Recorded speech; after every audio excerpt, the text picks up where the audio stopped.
औज़ु बिल्लाहि मिनश्शैतानिर्रजीम बिस्मिल्लाहिर्रहमानिर्रहीम। अस्सलाम वालेकुम नाज़रीन हज़रात, आप देख रहे हैं ज़ोया लाइफ हेल्थ केयर।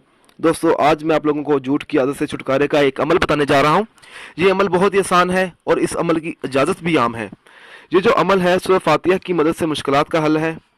दोस्तों, वज़ाइफ बताने से पहले मेरी आप लोगों से गुजारिश भी है, ये जो वज़ाइफ मैं आप लोगों को बताता हूँ, इन वज़ाइफ को आपने जायज़ मकसद के लिए इस्तेमाल करना है, ना जायज़ मकसद के लिए इनको बिल्कुल इस्तेमाल नहीं करना, वरना कोई फ़ायदा नहीं होगा। चलते हैं इस वज़ाइफ की तरफ।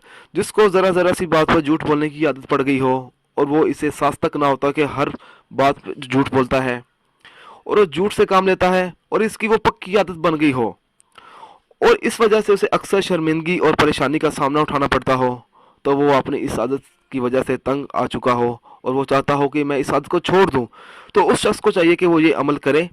वो हर रोज़ फजर की सुन्नत और फ़र्ज नमाज की दरमियानगी वक्फे में 21 मरतबा सूरह फातिहा पढ़कर अल्लाह ताला से दुआ मांगे। इंशाअल्लाह ताला इसकी झूठ बोलने की आदत ख़त्म हो जाएगी।